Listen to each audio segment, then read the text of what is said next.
Welcome to Leapcast. I'm your host, Dr. George James. Leap stands for leaders, entertainers, athletes, and performers. And I'm on a journey to connect with high achievers and highlight their unexamined human moments. Tune in to learn how these high-achieving Leap individuals were able to reach their greatest potential, face their most difficult challenges, and embrace the human moments that helped them along the way. If you want to get the episode highlights directly in your email, then head to theleapcast.com right now to subscribe.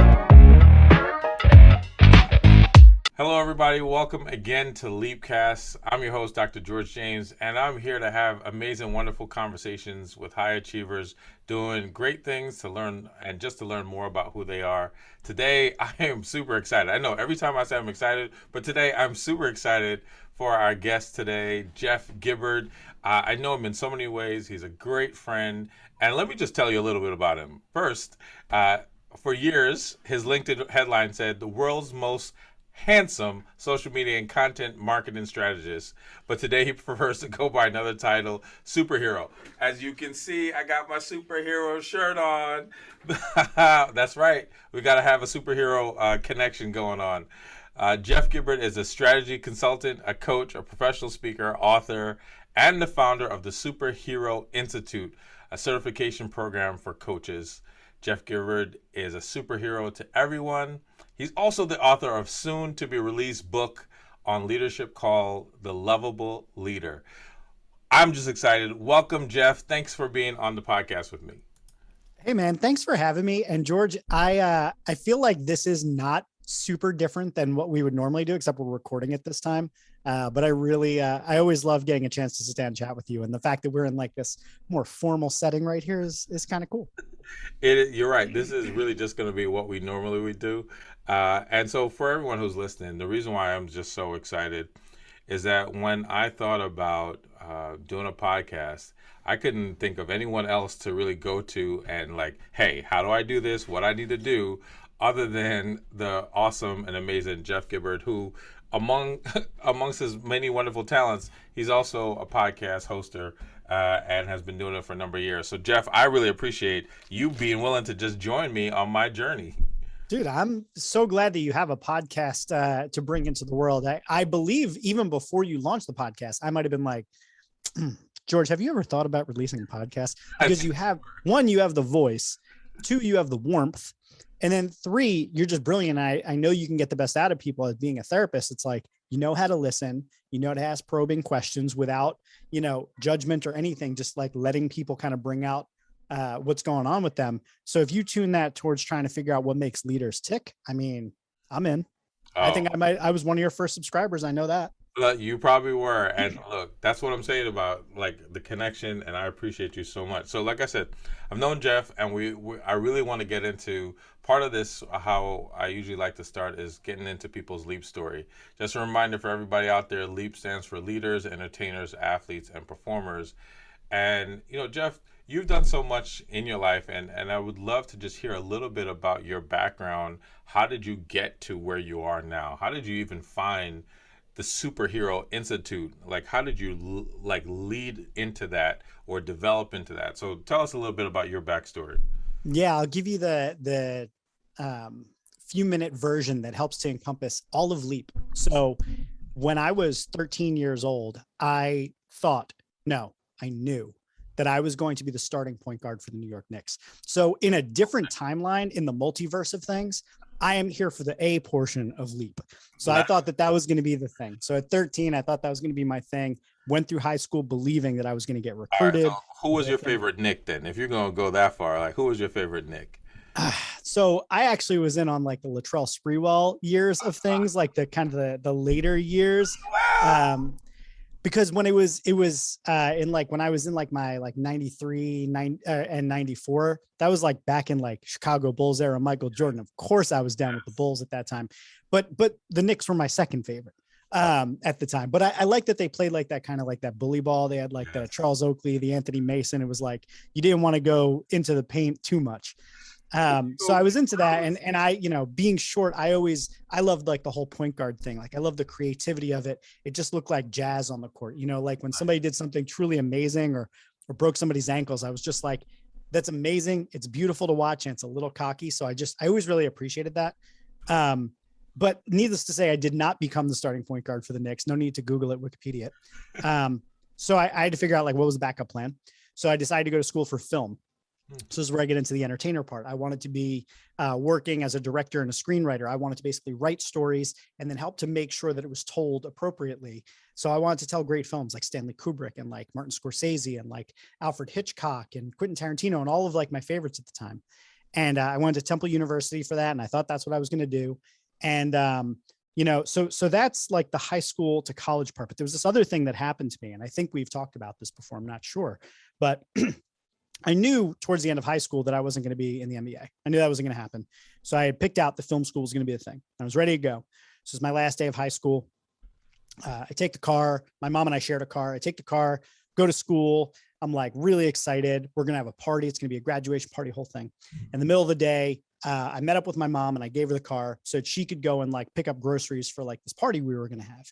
And she wanted to go to like town over because they had the good fish at the grocery store. So I go back to school, come home after school, and I go in the front door and my grandmother is there because she came in for the party and everything. And she looked really sad. And I was like, what's going on? And she was like, well, your mother has been in an accident. And it turned out that my mother got into a catastrophic car accident where guaranteed overnight delivery, like this big tractor trailer truck, ripped off like the entire driver's side of her car. And she miraculously survived. Was in the operating room for like 8 or 9 hours, got like 8 or 9 pints of blood, was in a coma for like 3 weeks. And basically my last day of high school went from being this joyous moment of excitement to, oh, wow, like one of the most important people in my life almost gone. Yeah. And not knowing if she was going to survive or any of that. So, that's sort of part of the backstory, right? I wanted to do this thing that was chasing my passion, found this other thing that was going to be my passion, had this tragedy happen to me, go to school a few years later, 9/11. So it was like, I had this sort of like bouncing back and forth between like chasing passion and tragedy strikes out of nowhere. And you should always be on guard and always be vigilant. So that's a big portion of my story is this recurring theme of like wanting to do something extraordinary. And I have a whole backstory about how the movie Superman came out the year I was born. There's a whole bunch there, but so much of it was about chasing passion, doing something that you love, finding something that excites you, and then having the flip side of it, constantly being, reminded of the fact that you never know what's going to happen. You never know if you're going to get tomorrow. Wow. Yeah, Jeff, I don't actually remember that, or maybe we didn't get that far because like, as you're sharing that, I'm just thinking about how at such a young age, you had to learn that adversity and tragedy can happen in any moment, in any second. And so just curious, how did you navigate like the end of high school, feeling all happy, and then learning about your mom to like whenever you got to college? I don't know if it was later that summer or some other time, but how did you like handle that? Quite honestly, it was just psychological numbing more than anything else. It was, you just push through. So resilience for me of all the things that happened to me in my life were just a matter of like, you just keep moving forward. Yeah. And to a certain degree, I still to this day look back and I honor the fact that like I've had these experiences that allow me to be resilient in the face of things that happen. And that's a good thing. But the flip side of it, as you kind of pointed out, that reminder that it could happen at any time is this constant state of hypervigilance, this always being on the watch for things. And I think part of what gives me this sort of like calling to like be the superhero and save the world and help people is that I realize that like life is short and horrible things can happen and some people suffer, and wanting to do everything I can to make sure that people live good lives, and that if I can be a resource and help people, that I do that. And again, a lot of that goes back to like, I really look at so much of like the origin of like, this whole superhero thing. Yeah. All superhero stories start with trauma. Like they all start with something horrible. Just deep and just traumatic. Yeah. So I give this talk called Becoming Superhuman. I talk about how Superman 2 was released in 1980. That was the year I was born. And I was like super into Superman, like hardcore. And if you don't remember Superman 2, here's basically the lesson of Superman 2. Superman falls in love with Lois Lane, decides to give up his powers so he could have love. And as soon as he does that, the world falls under attack and he's left the world helpless. And he decides to basically sacrifice himself and try to walk back to the Fortress of Solitude to get his powers back, even though it could cost him his life. He could die because he's now immortal. And he goes back there and he gets back his powers. He defeats General Zod, the whole thing, and comes and he lets the president know at the end of it. He brings back the roof of the White House and he says, I'm sorry I was away. I'll never let you down again, Mr. President. So as a child, I thought it was my responsibility to make sure I never let down the president of the United States. And in the minute I do something for myself, such as fall in love, horrible things will come to the people that I love. Oh, and P.S. in Superman 1, Lois Lane dies in a car crash in a car, and he turns back time by flying backwards around the earth and turning back time. So it was like there were so many of those traumatic sort of like memories in my head at the time of my mom's accident. So anyway, that, not to ramble on about it all, but I really appreciate that, because like what I'm thinking about is just how as a high achiever, as a leader, like anyone in the leap, right? Entertainer, athlete, performer, there's this point where like your passion, your purpose, some people, maybe even your calling, is birthed out of like pain. Yes. It's birthed out of like really tough, horrible things, right? And somehow that allows you to say like, this is what I want to do in life, or this is how I want to help other people, or how I want to make sure other people don't go through what I go through. And I've heard that countless times, but I hear that so much in what you're saying in your story, and just saying, look, I've been through some stuff and I don't want anybody else to have to go through it. But I might have to make some sacrifices along the way. So I can only imagine the sacrifices you've had to make to be a superhero. Like you said, Superman had to give up his love. Like, what would you say are some of those sacrifices you had to go through to be the superhero? I mean, I think the one that's really present for me, and the thing that I've been working through over the past several years, is I've really tried to like go on this path of the hero, and like trying to do work that's meaningful, and trying to make sure that the impact of my work, is free from causing harm, and is also in service of making the world a better, safer, kinder, more equitable place. Like, to go down that route, I had to do a lot of internal work and look at how I'd been neglecting to take care of myself. Like the whole, I think recently we were having a conversation, we were talking about self-care, and you use the term self-wellness, I think. And it like that whole concept of like, I'm allowed to take care of myself. I'm allowed to not be okay for a little bit. Like all of that was like brand new to me. And I'm 41. And it's like, I only started working on this stuff in like my mid 30s. Yeah. So I think the real big sacrifice was like to continually get back up and be resilient in the face of things that happened in my life. My go-to was to bury it, to go and push through it and persevere. And I was able to accomplish a lot of things out of that, but I didn't pay enough attention to the residual damage that would cause. And sort of the things that I've learned through talking with my therapist are like trauma responses to things. Yeah. Like they're not exactly like necessarily always coming from the healthiest place. I think the intention is healthy, but they're sometimes coming from a place of really like a trauma response. No, what you're saying is also talks a lot to, some the therapists out there, right? Like there's a huge belief, right, that people who decide to become therapists are also coming from their own pain in some way.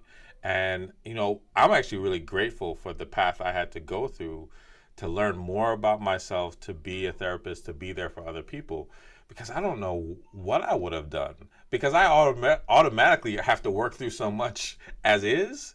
And if I didn't learn some of those things, I don't know what I would have done, because even in my own experiences, I've learned about being resilient, and that being like this kind of word that we embody and feel good about. But sometimes to be resilient, you've also stuffed some things or been through some things or haven't really dealt with some things. And so I could totally relate on this place that I have evolved to in my own life, that I share with people, about giving ourselves permission, right? To take care of ourselves, to do the self-care. And that still isn't easy, because I'm out here trying to save lives too. And I know that you are as well. So it can be that wrestling between self-care while also, taking care of the world. And I can only, from hearing you, I can only imagine how you've navigated some of that. Yeah. So one of the things that I say in my book about leadership is that leadership is there are three lenses of leadership, and they're always present at all times. Leadership is a burden, a privilege, and a responsibility.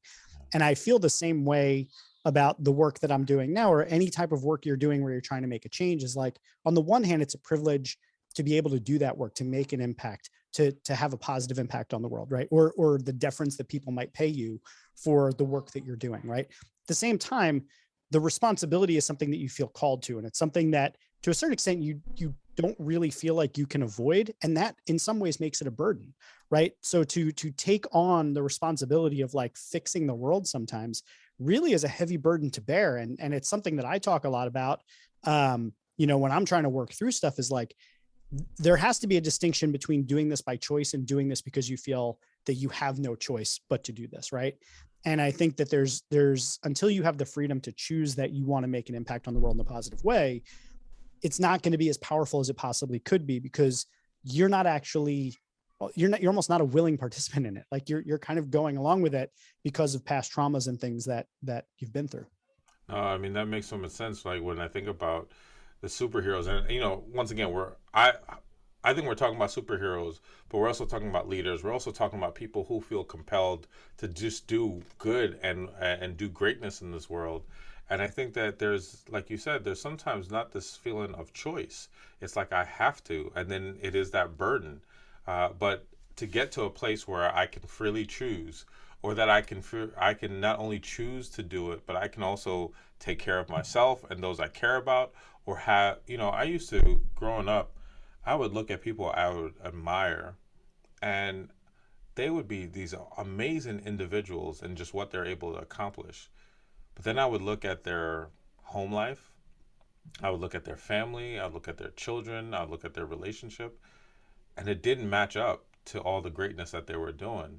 And I think that's also what compelled me to not only want to be a therapist or to choose to be a therapist, but also to try to like do all of the work. Like, I don't want to just be a great therapist, right? But I also want to be a great father. I want to be a great husband. I want to be, a great son, all of those things. And it's not easy to do that. But like, that pull to try to balance all that. So like when you talk about all these different levels of being a leader, and just knowing you a bit, I'm wondering how have you expanded that outside of just the work, but into like your whole life? So the premise that I operate from is actually one where I believe that applying the same principle across the board is the most effective way to go, right? So the lovable leader mentality that I have, as a professional, is the same one that I have as a husband. It's the same one that I have as a father, right? Because at the core of my whole philosophy around this is, it's about care, it's about trust, and it's about safe travels. So it's about setting goals that you can help people get to safely. And it's about showing people that you care and being trustworthy for them, right? And a lot of that, there's so many things wound up in that, but there's safety, there's kindness, there's respect, there's trust.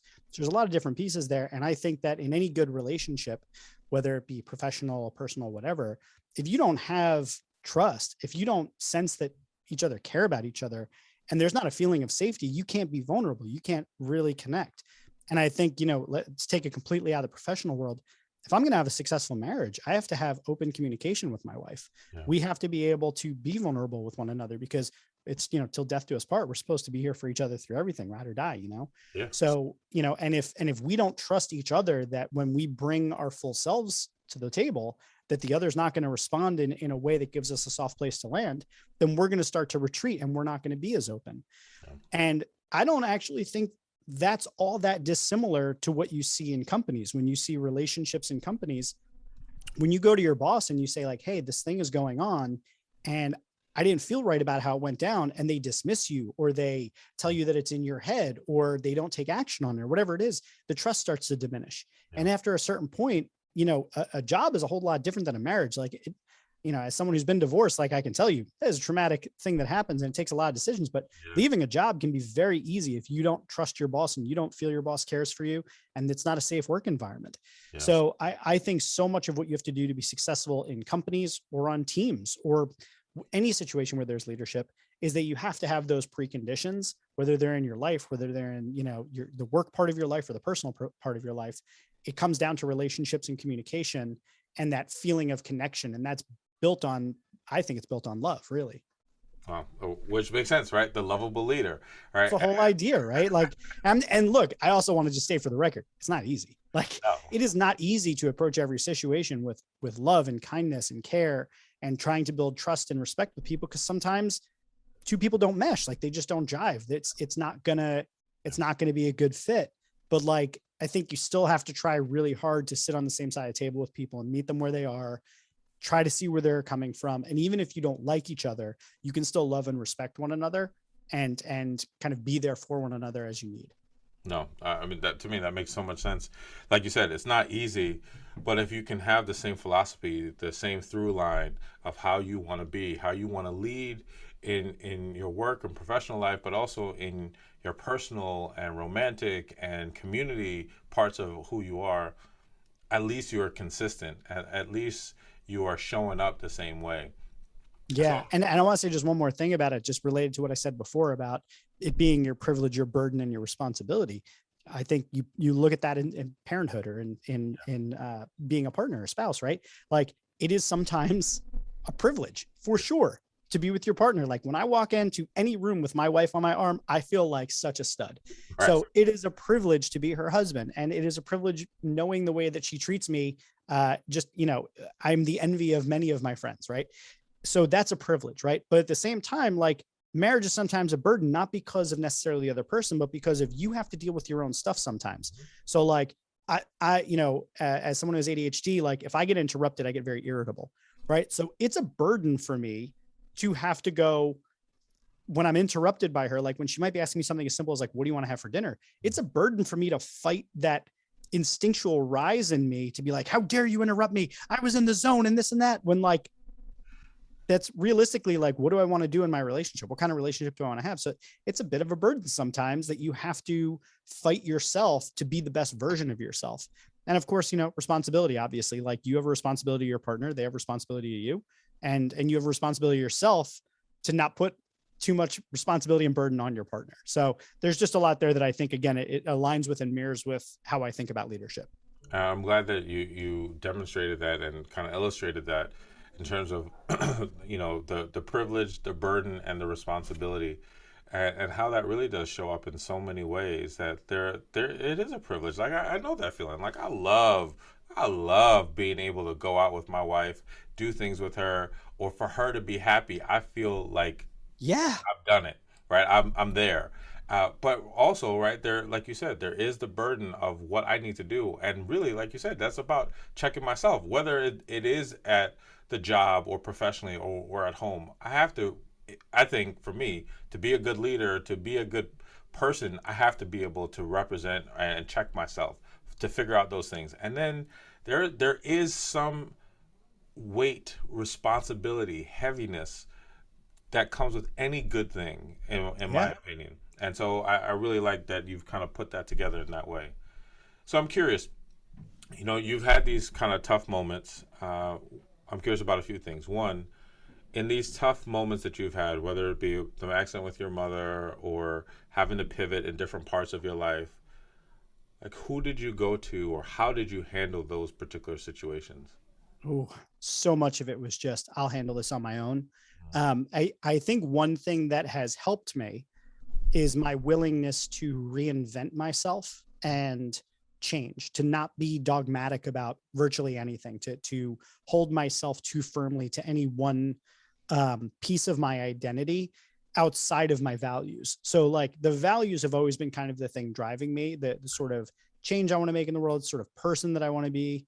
But it doesn't necessarily constrain me to what I'm doing. You know what I mean? So I've always been flexible to that, but I knew I wanted to do something that I enjoy. And, I knew one of my values is just getting back up. And honestly, I think that probably came out of, the trauma of, one, having to get back up at times, but two, I think when I look back on my early media influences of Superman getting up in those moments and just seeing in the stories that I gravitated to, all of the heroes always getting knocked down, but none of them ever stayed down. They always got back up. And I thought to myself, I'm never going to quit. Like, I'm never going to quit until my last day.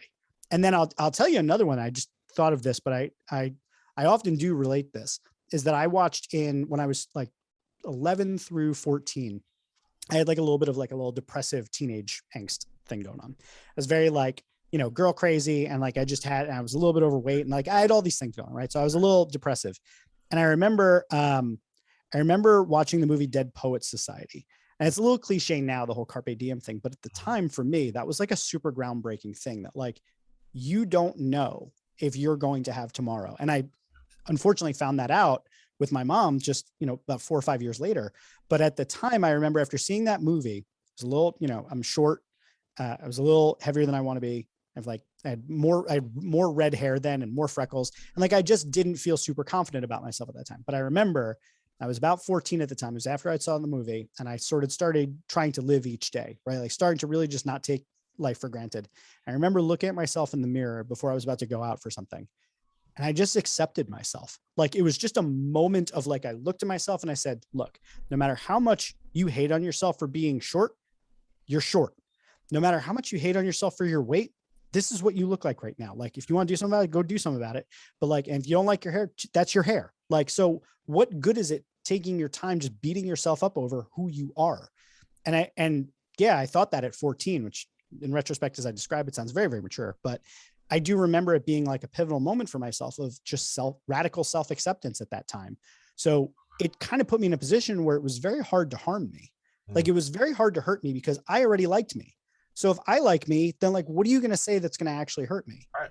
I mean, to me, that just sounds like, we see in these superheroes so much, right? That they have this ability to be invincible. And like, we can have that in our teenage years, but I think that's emotional invincibility. Now, I just coined that term. I don't know where it came from. We're just TM right here. We did that. Co-owned. A nickel for each of us every time someone says it. I just think like that's a way, like when you can accept yourself and flaws and all, freckles and all, weight and all, height and all, whatever it might be, degrees or no degrees, if we can accept ourselves, nobody can do anything to you. And I think that's when you can, like you said, you can really live. And I appreciate that you shared that journey and how that got you to that place, because sometimes that's what we need in those moments, right? To remember, like, at the end of the day, I can do this. And the other thing I thought about is like, as much as sometimes people say that movies or comics or cartoons are like a waste of time, they can actually provide such value and mantras and energy and the get up, don't quit part that I even hear from that you were able to experience, which I just think is just fantastic. Because what if you didn't see those things? What if you didn't have those moments? Like, you might have just quit. Yeah. Yeah. You never know. And what's funny about it is that even though I had that experience at 14 and there was a lot that I got out of that, I actually had to relive a similar experience in my 30s. So like talking about the leadership journey, I started my own business at, I think I was 30 at the time where I started my agency, and that was like my first time being like a quote unquote successful entrepreneur. That is, I could support myself. And I went through all of the trials and tribulations of being an entrepreneur, all of the imposter syndrome, all of the beating myself up, all of these things. And it wasn't until I might've been like 35 or 36 where I had this epiphany, but I actually realized that I'm pretty smart. And like, there are people that know me that would think that that's like kind of an absurd proposition. There might be people listening to it that sounds like, oh, it sounds very arrogant, but no, like legit, like in high school and college, because of either because of my ADHD or just because of, just the way school is not built for people like me, I was like, okay, I was like a B something student, but like I got by. I could rock tests because I had a great memory, but like I didn't really pay attention in school and I wasn't good at the busy work stuff and got distracted easily. And for a long time, I just thought I was like average and or stupid. Right. And it wasn't until sometime in my 30s that I started to kind of learn how I work. Yeah. That I was like, wow, I'm not stupid. I'm just different. Got it. Okay. So, and now I just have all of this residual trauma of thinking that I'm stupid. Right. That like everybody thinks I'm stupid. I would get on stage and I'd be like, they know everything I'm saying. And I get off the stage and people are like, what was all of that? Right. So it was a lot of like the demons in my head coming from these past experiences. So similar to that 14-year-old experience, I have to look at myself in the mirror now, today, even in my 40s, and look at myself and say, like, you're not stupid. Like, you're not the most brilliant person in the world, but like you have value to contribute. Don't withhold your gifts from the world just because you have a 16-year-old that's living inside of you telling you that you're never going to amount to anything. And I appreciate you sharing that because, I talk a lot about those negative self talks that we have, the negative thoughts, the record, the reoccurring loop that we have, the digital download that we have in our own minds that is often not positive. It's birthed out of some experiences that we've had. And to your point, like there's systems that are set up to make us feel. And I've seen that in people from all different walks, right? I've seen that with people who they learn different, people of different cultural or ethnic backgrounds, people of different gender or even sexual orientation, that there's certain things that make people feel like you're just not on the same level as other people, and it's false. And it takes a long time and a lot of work to really kind of push against that. So I'm really glad to hear that you've been doing that, like that you started at 14, and because you maybe learned that lesson, you've been able to do that again in a different way. And I've even had some conversations with people who haven't had traditional schooling, but have had what even call unschooling, or have learned in other ways for those same reasons, because the other path had made them to feel like they're not good enough when they're brilliant. Yep. I all of my best work, I think, happened after my graduations. It's where I learned everything. I feel like, I think there was some formal basis that I think has helped me I think of it almost as like learning a language. Like I honestly feel like business school for me was just language school, because I learned the language of business, but I don't feel like I learned anything more about how to run a business necessarily, or I just sort of learned what the vocabulary was. And I learned that if I could frame things in certain ways versus other ways, then I'd be more successful when I'm communicating with people. But I don't think that it necessarily made me any more equipped. And I think a lot of what I found in learning was, just being my own version of a polymath or an autodidact, where like I would just learn from reading. I learned from online courses. I learned from, just studying people who are great at a thing. And that's how I've tended to get better at things. And speaking about getting better at things, I know that you've had some tremendous moments. So what would you say would be like the highlight, or maybe one or two highlights in your career, things that you say that was just awesome, amazing, dope, that I was able to do that? So the truth is that one of the things I still struggle with to this day is that I get very excited about the before parts of things generally. And then after it happens, all I can see is everything I could have done better and the next version that I'm going to work on. I get excited about the next one. And then when that's done, I'm like, great, it was better. So I see slow progress, but in general, there's not too many things I look back on and I'm like, hurrah. But there are a few. And they actually have, I think, some very similar flavors to them. So I would say one of the first things that I'm most proud of is I have this whole move into the Superhero Institute. I have a talk called Becoming Superhuman. And I've given the talk to a lot of different audiences, and the audience that I love giving it to the most, I've done college lectures. And what I love about that is that I see potential for change. Yeah. I see the potential for taking people at an early part of their journey where maybe someone like me was sitting there thinking, I'm stupid. I'm just going to be average. I'm going to fail in life, whatever it might be that I'm having as negative self-talk. And here gets up this guy and delivers this talk on how you can unlock your potential, how you have the capacity to do it, and that there's literally nothing stopping you. You just have to find the modality that's going to work for you. But here's the process. It's these 5 steps. Let's go. And every time I've given that talk, I always focus on the negatives when I give a talk. Mm-hmm.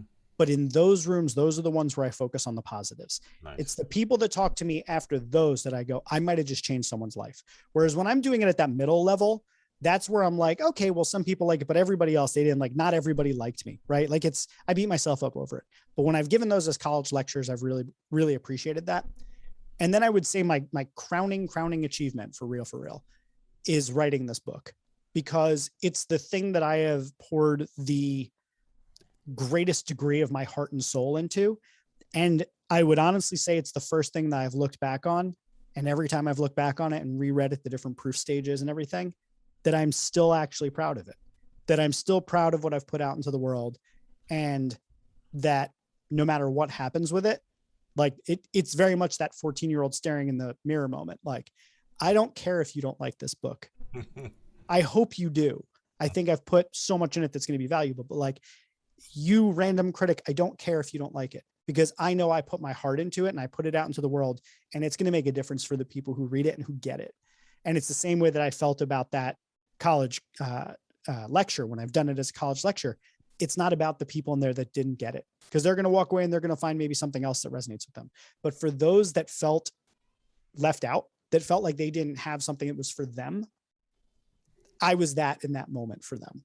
And I feel like my book is the same thing, because there's a lot of leadership books that are like how to grind it out, how to get your people to achieve more. And it's the whole thing about like pushing your people to the max, hustle porn. That's not me. And mine is about creating better workplaces, safer workplaces, more collaborative workplaces, kinder, gentler, more loving people in work, because that's counterculture to what's going on. Most people just, they kind of show up, they do what they do, and they go home. And they try to, ignore how much they hate their boss. So that's the thing I'm most proud of, is that book, because it's the thing I've worked on the longest and committed the hardest to. And I, at the end of it, still believe in it and care about it. I ran an agency for 7 years, but like, I look back on that and it's kind of like the talks. I see all the things that went wrong. This book is the first thing where I'm like, just genuinely proud. For all those that listen, let me just be clear. He ran an agency for 7 years. That was successful, right? But I totally love, what you're sharing. And two things. I want to give two shout outs. One, I want to give a shout out to anybody who's listening that at some point you thought you were dumb or average or not good enough or not capable, or that you can't make it, or that it's not going to happen, because all of those things are lies. And I love what Jeff is saying, because he's saying he was in that situation. I have been in that situation. And those things we tell ourselves are such powerful lies that we believe it. But when we start to have a moment like that lecture you mentioned, where we start to poke holes in the lies and start to believe, wait, I'm brilliant, I'm smart, I'm capable, I can do something else. I could do a podcast. I could do a whole bunch of things. That's when you start to realize, well, what else can I do? And shout out number two to the lovable leader that is a different style, a different approach to leadership that Jeff just shared, how he poured his heart into and time into and experiences. And so I just appreciate what you're saying so far, Jeff. And I think it's really touching on some people there who have doubted themselves. And I love your honesty too. Like, you're saying, like, look, I still do it. And that's just the truth. Like, I still have those negative thoughts. I still don't always see the good in the things that I'm doing, but there's some things that I know that I put my time, my heart into, that I can't see but the brilliance and the awesomeness in it. And I appreciate you for being that candid in just your experience. Thanks, man. And I want to give one more quick anecdote, if I could, for the first shout out that you gave about if you felt stupid somewhere.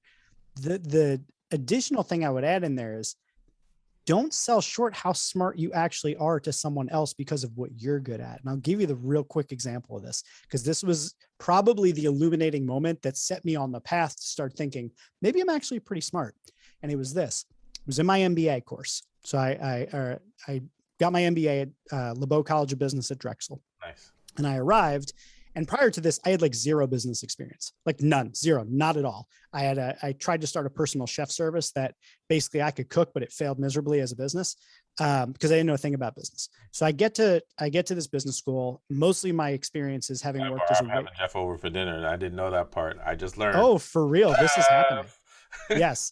I gotta send you I have an Instagram. It's called Love Pie Kitchen. You can see what I cook. Oh yeah. Love it. Go ahead. Yeah. So anyway, so I show up at the MBA and I'm kind of a cocky dude as it is in general. So I feel like I'm going to have no problem with this because like, whatever, I'll just fake it till I make it. Well, 2 weeks in, I'm feeling like, oh my God, I've made the biggest mistake of my life. I'm such an outcast here. Everyone else is so smart. I'm so stupid. I don't know a thing about accounting. I don't know a thing about finance. What is statistics? Like, I was never any good at any of these things. And I was just like catatonic in this space. Right.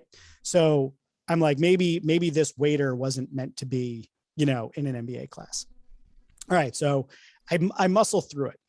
I tough it out, and I'm halfway through the program. And all we've done so far is accounting and finance and economics and statistics. And I'm like, is this really what business is about? Just that? Because this is horrible. Yeah. We get to the like basically the third quarter of the game. And we're in our first course that's really outside of that. It's called organizational behavior. It's about like, team dynamics and things like this. We have to give a presentation. Now, mind you, the entire time so far, I've been like asking people for help for my accounting homework, my finance homework. I was like, helpless. Please just help me get through this program so I can get a job. We get to this third part, and all of those same people that I had been like, can you please help me with accounting? Can you please help me with finance? I saw a fear in their eyes that I have not seen since me watching horror movies when I was a kid, like pure undeniable terror and like sweaty palms and everything. Jeff, can you please do the presentation? And I was like, the presentation? You mean like standing up in front of people and talking and making it entertaining and interesting? Yeah, I'll do that. And it was at that moment I was like, this thing that for me is like literally like a no-brainer. I'll put together a keynote. Great. I'll do this. I did this whole thing, and it was no problem for me, but they were catatonic about it in the same way that I was about accounting. And it was at that moment I realized everybody has a role. That's one of the things I say that I learned in my MBA is that everyone has a role, and your role doesn't have to be what somebody else's role is. And you don't have to anchor yourself to what their version of success is. Because the thing that you might look at them and say, wow, they're so smart, I'm so stupid. You know a thing. And they would go, oh my God, how, and it's not always the thing that's like traditionally valued, right? Like maybe you can't balance your 401k, or like, you don't understand how a mortgage works or whatever the thing is, right? That's like a traditional definition of success. Like you've got money, you've got this. Maybe it's that everybody likes you. Yeah. And nobody likes that person because they are condescending and rude and this and that. Like it could be that your people skills are just crushing it and magical and people love you. It could be that you know how to cook and they don't. It could be that it could be any number of, it could be you're in a happy marriage and they're in a miserable one. Like there's so many facets of life where you have something to contribute that somebody else doesn't know a thing about. So find what your genius zone is and appreciate that thing. And then cut yourself some slack. Be gentle with yourself, as my therapist says. Oh, I love it. Jeff, I need to find me like a Leapcast horn or something, right? Like you just like drop like dimes. That's it right there. You drop dimes and I love it, right? This thought of like not only know your role, which so many people don't embrace, but recognize like you have greatness in you, like however you show up. And like as you were talking, I'm like, my hands up, that's me, right? I know it. There's some things, and it took me a little bit even to embrace that. Yeah, not everybody can connect with people the same way, or just start talking and be okay with it, and make sense while you're talking. It feels like you don't know what you're talking about, maybe in your head, but to everybody, they're like, wow. And so I really appreciate just highlighting that some more. Look, Jeff, you and I could talk for a long time, and we could do one of those like 3-4 hour sort of ones, maybe easily. That's an easy. Yeah. As we're coming to, and there's a couple of questions I like to ask people. One is, if you could work with anybody or collab with anybody, do some type of project with anybody, who would you love to do it with? God, that's such a good question. Because it's changed so much over the last few years. Like there's certain people that like I really admire that they do a particular thing. But lately I've been really trying to push myself far, far outside my comfort zone and be in spaces where I'm not the smartest person in the room on a particular subject. Because I think I over-rotated on like, I'm stupid. So I'm like, all right, I'm going to show up in rooms and be the smartest on this thing. But man, that's tough. It's hard to say. I can give you like a sort of a destination, but not necessarily a person. Cool. Although I could probably give you some people. I just know too many people that I'm like, they're awesome. I would work with them. I want to eradicate homelessness. Yeah. So I would want to collab with anybody where I could give whatever I've got to help make that happen. I work with a nonprofit called Pathways to Housing PA. And I'm really trying to help them end homelessness in Philly. But if there was somebody who was like, I'm on this, I'm like, you know what? No, here's what it was. I want Elon Musk in a room. I want to sit down. And I want to convince him to take some of that ridiculous amount of money that he's got and just fix homelessness and poverty in this, like not necessarily poverty. He won't do that, but maybe child hunger or something like that. And homelessness. Like you can do it. You got enough. You got that money in like in petty cash, probably. Somewhere hidden. So And you know what's crazy? I've heard, and my wife in public health has shared this with me often.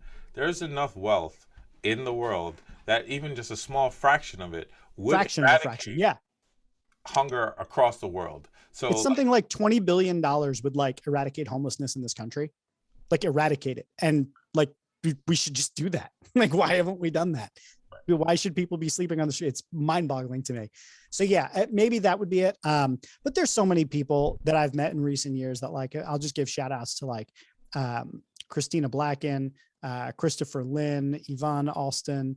Like there's just so many people I know recently that I've come into contact with that just have challenged me in so many ways and educated me and I feel like made me a stronger leader and a better person that I could list probably like 400 people. That's cool. I know you've been working on Lovable Leaders. You've shared, you talked about like even your work with like trying to eradicate homelessness. Is there anything else or more about the book that you would like to share that you're working on currently, or anything else that you're working on currently? I'm constantly working on so many different projects. The Lovable Leader is my top priority right now because again, it's something that I'm so proud of. It's also something that, candidly, I have so many insecurities about it. It's my first book launch. It's my first book being released. I'm like, man, nobody's going to buy it. Everybody hates me. You have a date yet? It's January 22nd is, I think what it was. It's January 2022, but I think it's 22nd, maybe 25th. It's something, it's in that range. So main thing is it's a book for new leaders. And like, I think that's a space that is underserved. I'm not trying to talk to like Fortune 500 CEOs. They got enough books written for them. Yeah. I'm talking about somebody who just got put in a new manager's role. They've never managed people. Mm-hmm. What do you do? Right. And you're reading these books by somebody who's like, oh, I ran a team of 800 people. And so, like, that doesn't help you. You need a book that teaches you how are you mentally going to manage this? Yeah. What are some of the strategic and logistical things that you need to think about? How do you deal with self-care? There's a whole chapter on self-care. Nice. Because being a leader can suck.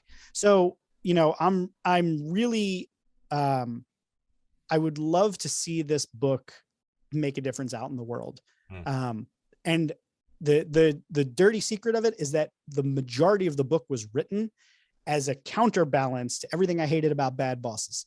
And I feel like if we're being real about it, this is the antidote to bad bosses. If more people were like this, more people could go to work and at least get along with the people they work with and at least respect that they have their hearts in the right places. And maybe we can make working not such an awful thing. We can make it something that we literally want to do. Right. And so there's that piece. And to your point, to be a superhero, sooner or later, you're going to need an antidote to something. There's going to be something, some poison, some kryptonite, and you need the antidote. And so I love like the Lovable Leader as an antidote to bad bosses, bad work environments, bad managerial skills, all of that. I love it. So I'm trying to build my launch team right now of all the people and folks that are going to support this launch, write an Amazon review when it comes out, pre-order the book when it comes out, all that sort of stuff. So like we can at least give it a fighting chance of getting in front of the right people so that maybe we can change the culture a little bit. And that's what it's all about. Ultimately, kinder, safer, more equitable world. Well, I'm going to support, I'm going to write a review. So that's going to be easy. And, we're here talking about it on Leapcast. So I hope and believe that, others will support it as well. Last two questions. Thank you. Last two questions. What does mental wellness mean to you? Mental wellness, that's what it was, not self-wellness. What does mental wellness mean to me? I think it's a couple things. I think one is having some sense of what happens in your head. Like mindfulness, I guess, would be the catch-all term for it. So I think one is differentiating that just because you think a thought doesn't mean it's true, and giving yourself the space from that thought. Giving yourself the ability to have some say in what's going on in your mental state. This morning, I was a little bit exhausted. I went to bed a little too late and I was feeling low energy. And I said, you know what? Like, what does that energy pattern feel like in my body? Can I choose to actually change the way my energy feels in my body and actually get excited about when I get back home, sitting at my desk and getting right to work? And I was able to do it. I can't do it every day, but like today I was able to do it. And I think that's one aspect of mental wellness. I think the other is related, but it's about your self-talk. It's about being able to monitor it, interrupt it sometimes. And then finally, I think it's about giving yourself the space to sometimes be broken, for lack of a better term. Is like, you don't always need to be on and right and perfect and strong. Like, I think, and especially I can say this just as cisgendered heterosexual dude, it sometimes feels like it's weak to be anything other than all put together and stiff upper lip. And I got to tell you, bawling my eyes out a couple times in recent years has been some of the most freeing, liberating thing, to just let go of that pressure, to just bottle it up and march forward as if everything is perfect. Life's hard. Yeah. And I think part of mental wellness is giving yourself a break from having to be that, just let it go. Give yourself a chance, man. And when you share that, like that means a lot. And just the other day, I had to facilitate a conversation, and I was sharing some things about my family and so forth, and I got emotional. And I'm like, look at me, I'm getting all emotional, and I'm just going with it, and everybody's going there with me. And at one point, I wouldn't have done that. And I love that level of just freedom, because like you said, we don't have to have it all put together. And sometimes it's even better when we just allow however we are to just show up. 100% agree, man. Last question. What mental wellness advice would you give to your younger self? And that could be as young as yesterday or any time before that. I would definitely have started therapy much earlier in my life. For sure, that would be my number one piece of advice. Is I think everybody should have a therapist, and I think every couple should have a couples therapist. And I want to put out there so that there's no sense that there's conflict of interest here. But like, I'm on the board of Counsel for Relationship. You work at Counsel. We met through Counsel, and like, we're both obviously very big advocates of mental health. And I'm not trying to stir up business for Counsel. If you want a therapist, great place to go for sure. But I will say that my experience of having joined the board and getting involved with the organization was what led me to getting a therapist. And it has truly changed my life. And I would recommend it to anyone. And I would definitely give that to myself as a piece of advice.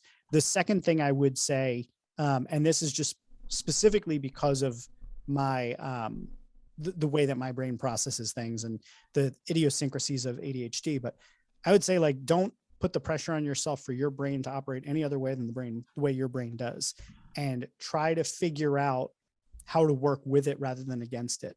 There's this whole concept in the ADHD community about masking, where you are able to present to people in such a way where they go, oh, you have ADHD? I have no idea. Right. So they don't understand the storm. They don't know the chaos that is reigning inside of you at times.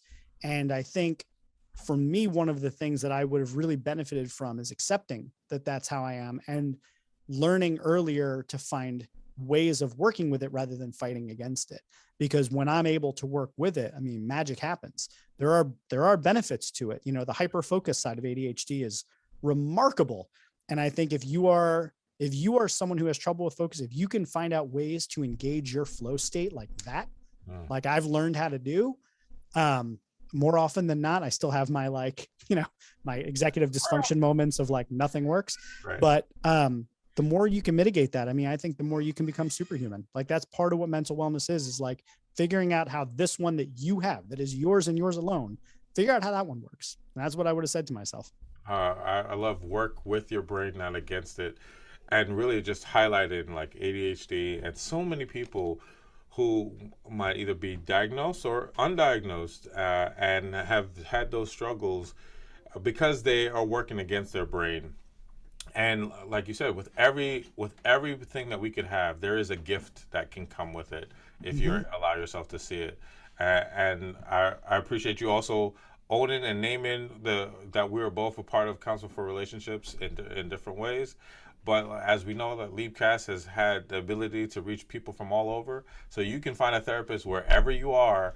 The key is definitely to find a therapist. Exactly. Jeff, this has been just amazing. And like you said, we could have easily had one of those 4-hour podcast sessions. There's so many things that we still didn't even get into.